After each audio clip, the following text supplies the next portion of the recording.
was almost midnight.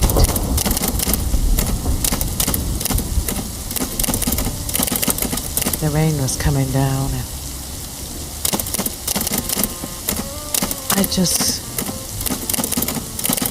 completed a case I was just perusing over for a while.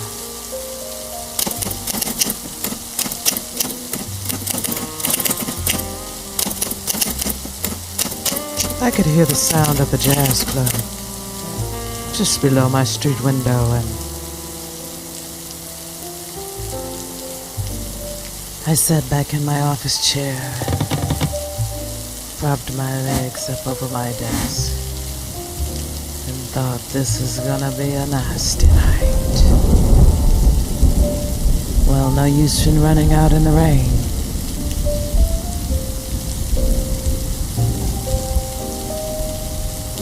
How about I share this case with you? I call it Paper Thin Alibis. This one is authored by Mariana Husla.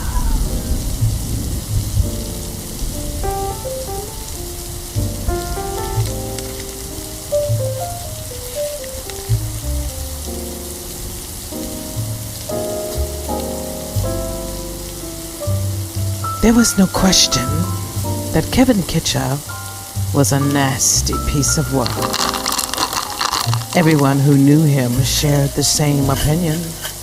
So, when he was found in the library with his head smashed in by a paperweight, no one was surprised.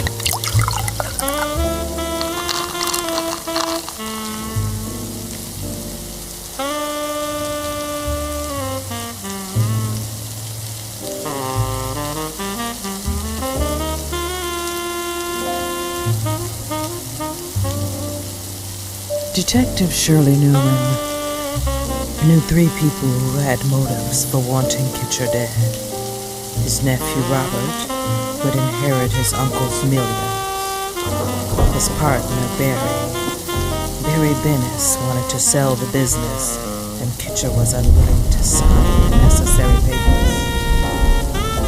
And Kitcher was in the middle of a nasty divorce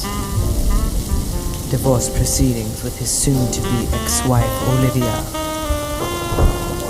Olivia would now collect on a large life insurance policy. Not wanting the newspapers to break the story before she had a chance to question the suspects, Shirley jumped on the case.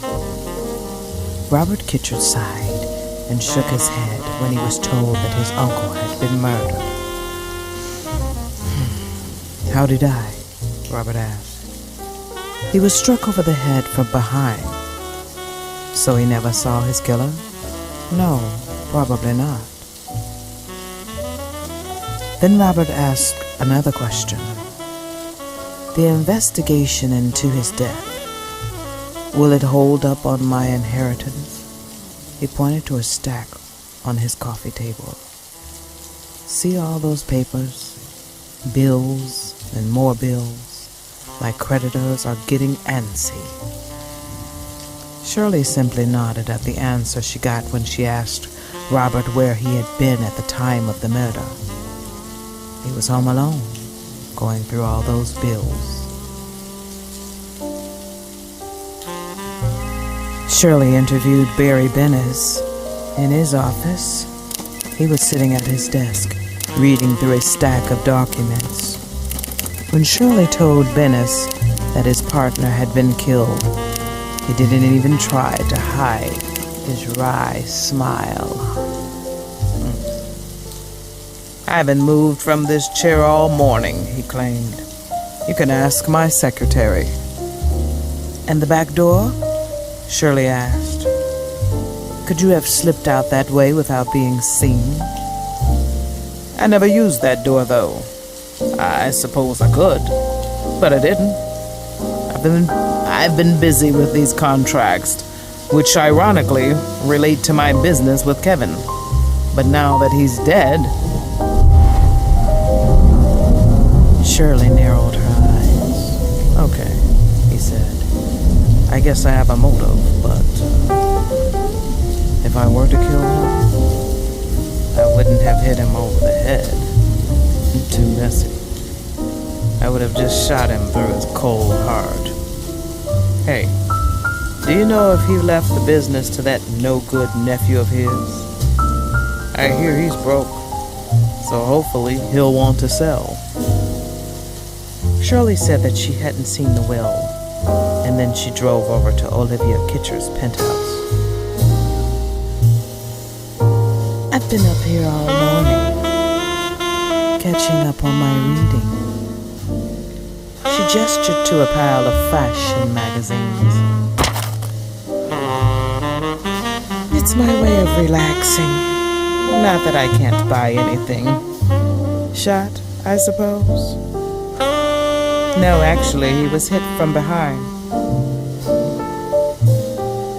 Can't say I'm sorry, she said.